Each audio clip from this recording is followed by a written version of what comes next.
بسم الله الرحمن الرحيم. شكرا سيادة الرئيس.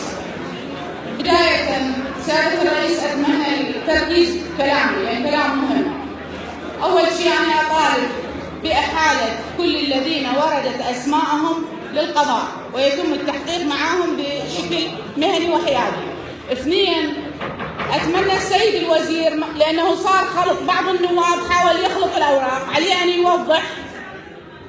ورد اسم حيدر الملا، حيدر الملا ساومه على 2 مليون دولار حسب ما ذكر في غرفة سليم الجبوري.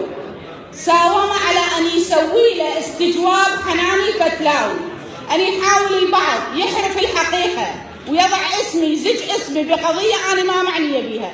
من يحقق معاه حيدر الملا وسليم الجبوري إن كانت فعلا حصلت الواقعة في غرفة سليم الجبوري. أما زج اسمي، أنا قمت بالاستجواب حسب القانون والدستور وجعلتم الجلسة سرية وتم التصويت على الاستجواب، وبالتالي كان يفترض بالسيد الوزير وأنا أدعوه لماذا لم يتحدث بهذه الحقائق الخطيرة في جلسة الاستجواب السابق، ومن الذي وقف معه ومن الذي وقف ضده.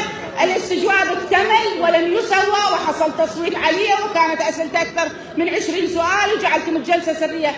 البعض سيستغل هاي الواقعة لخلط الأوراق. أنا أطلب التوضيح ومقاضاة حيدر الملا لقضيتين. القضية الأولى لكونه ليس بنائب ويدخل يساوم بصفقات على قضايا رقابية لمجلس النواب، والثانية أنه يتحدث بأسماء أشخاص ويحاول أن يستفيد من خلال ملفات الاستجواب. سينتهي الدور الرقابي لمجلس النواب ولن تقوم له قائمة، لأن أي نائب الآن يقدم طلب استجواب لأي مسؤول سيصبح في موضع اتهام وشبهة، وبالتالي طلقة الرحمة على مجلس النواب اليوم حصلت.